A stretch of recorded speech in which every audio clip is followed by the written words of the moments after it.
modelagem, mas é mais simples do que isso. Não existe um grande segredo, né? É impossível eu ser bem sucedido. E aí entra um outro princípio da programação neurolinguística que diz: se uma pessoa faz uma coisa, eu também sou capaz de fazer. Pode não ser da mesma forma, do mesmo jeito, da mesma qualidade, mas se o sujeito fez, eu vou conseguir fazer, por que não? Eu tenho minha inteligência, eu tenho minhas capacidades, tá entendendo? E, segundo, dentro dessa reflexão, olha lá, esses titãs, eles assumiram suas maiores forças e se concentraram em desenvolver os hábitos em torno delas. Porque é um equívoco imaginar que um titã, ou seja, um cara que chegou lá, que alcançou um grande sucesso numa área XYZ, não tem erro, não tem falha, não tem dificuldade nenhuma. Pelo contrário, são pessoas falhas, limitadas em muitos aspectos, só que descobriram qual era a força delas e investiram tudo naquilo. A gente pode pegar, inclusive, até das histórias em quadrinhos, no cinema. Você pega lá os super-heróis. O Hulk é forte, mas ele tem um problema grave de personalidade, né? Ele fica com raiva o tempo todo. Então é uma limitação, apesar da força, né?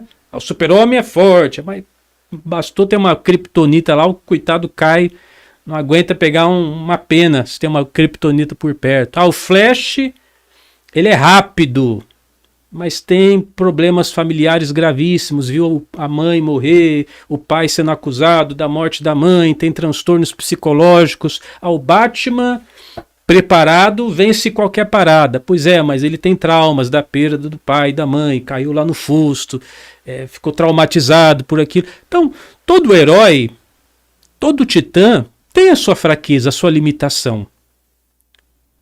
Você tem limitações. Esse não é o problema. Os grandes super-heróis têm. Aqui eu coloquei outros da vida real. Steve Jobs.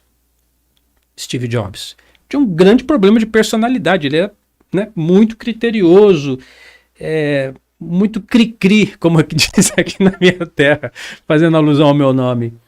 Mas ele usou essa capacidade de perceber os detalhes, de ser muito criterioso, de ser muito detalhista, e trouxe uma cultura empresarial totalmente nova para a época, né? Uma cultura da perfeição estética, que seriam os MacBooks, etc. E assim vai. O segundo ali da foto, não sei se vocês sabem, os portugueses não sabem, os brasileiros têm a obrigação de saber. É o Irineu Evangelista. Quem que é o Irineu Evangelista? É o Barão de Mauá, né? O Barão de Mauá também teve muitas limitações financeiras, veio de uma família pobre, com muitas dificuldades, teve que trabalhar desde criança. Barão de Mauá é conhecido como o primeiro empreendedor brasileiro, né? O primeiro grande capitalista brasileiro. Só que ele tinha uma habilidade de negociação extraordinária. Ele era bom de papo. Bom de comprar, bom de vender, bom de conversar com as pessoas, sabe, bom de lábia. Então, apesar de toda a dificuldade familiar, financeira, miséria, pobreza que ele veio, ele explorou bastante a lábia dele. Aí eu colocaria do lado dele um Silvio Santos da vida, né? Que foi camelô, mas se comunica de uma forma extraordinária. E aí se torna um Silvio Santos ou um Barão de Mauá. Então, apesar de eu ter limitações, apesar de eu ter dificuldades, eu não vou ficar focando nisso. Eu vou aproveitar o que eu tenho de bom. A terceira foto da menina, inegável, todo mundo sabe de quem se trata, é a Raíssa, né? Conhecida como Fadinha, que ganhou a medalha, acho que de bronze ou de prata, lá nas Olimpíadas, uma coisa assim, mas foi acho que a primeira medalha do Brasil nas Olimpíadas de Tóquio, agora 2021. Então, tem limitações? Tem muitas limitações. Uma das limitações, que é bem patente, é a fala, né? É claro, é uma criança, tem que ter um desconto, mas dá para se perceber. É de uma família muito humilde, então ela tem dificuldades básicas de linguagem, mas explorou a força dela. E ela já era conhecida antes de ir para as Olimpíadas. Porque se vocês buscarem no YouTube, eu já tinha assistido há bastante tempo atrás. Ela vestida de fadinha, por isso o nome Fadinha, passava ali, lá no bairro dela, dava para perceber que é um bairro bem pobrezinho.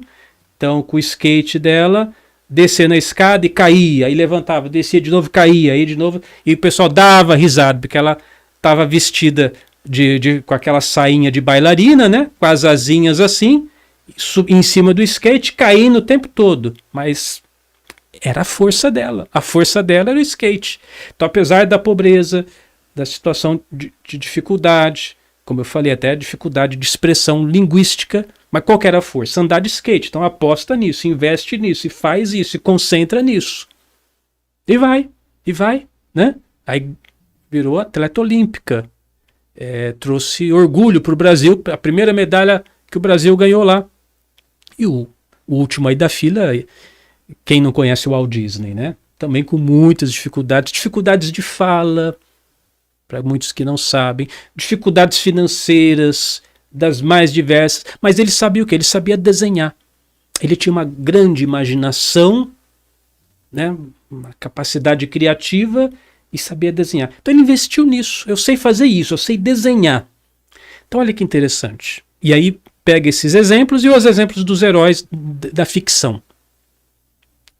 Todos nós temos limitações. Todos nós temos problemas. Todos nós temos dificuldades. Não se engane achando que o titã, o cara de sucesso, o cara que chegou lá, é o cara perfeito. De maneira alguma. Pelo contrário. É interessante observar que todas essas pessoas muito bem-sucedidas, elas têm marcas muito bem cravadas de dificuldades, de dor, de sofrimento. Eu estou contando isso, me lembrei agora de uma apresentação, isso é dentro do mundo espírita, tem um palestrante bem conhecido, Carlos Bacelli. Quem é espírita, os nossos irmãos espíritas, acho que a Sandra que é espírita, né, vai saber reconhecer. Estava assistindo uma palestra dele e ele contando a história que chegou para o Chico Xavier, o rapaz falou, nossa Chico, você deve ser um homem muito privilegiado. Pois, né? Aí o Chico falou, desde criança eu tive que trabalhar desde os 5, 6 anos, trabalhei na fábrica, aquilo danou todo o meu pulmão, aí fui trabalhar numa venda, depois não sei o que, depois tive esse problema de saúde, tive outro problema de saúde, aí problema na minha visão, depois tive angina, né? Foi contando todas as... Chico Xavier, os que acompanham a história desse grande personagem vão saber, é um homem que sofreu muito, né? Mas, por outro lado, não deixou que todo esse sofrimento, que todas essas dores, que todas essas doenças tirassem ele do foco, no caso dele, da escolha dele, da religião dele, daquilo que ele acreditava, trabalhar a mediunidade dele. Ele queria aquilo, pronto, acabou, né? Então, se tornou um titã também da espiritualidade para os que acreditam na filosofia espírita, na doutrina espírita. Para quem acredita, então ele se tornou um titã da espiritualidade. Porque ele se concentrou na força que ele tinha. Não nas dificuldades, não nas fraquezas, não no que ele não tinha. Olha como que é você agora. Pega todos esses exemplos da ficção, os que eu coloquei aqui, agora peguei mais esse emprestado do Chico Xavier. Olha como você reclama, né? Da vida, das dificuldades que você tem. Até hoje você se auto-enganava, e o auto-engano é uma coisa extraordinária, né? Se auto-enganava dizendo que você não foi um sucesso por causa dos seus problemas, abre aspas. É, Cris Armeida, que eu tenho os problemas, por isso que eu não consegui. E acredita nisso, né? Acredita que é porque você tem limitações, é porque você tem dificuldades, que é porque você tem problemas, é porque você tem doença, que você não conseguiu se tornar um titã. Mas aqui essa desculpa não vai colar mais. Tá vendo como é difícil fazer esse trabalho? Não vai colar mais. Porque todos os que chegaram lá também passaram por muitos problemas e dificuldades.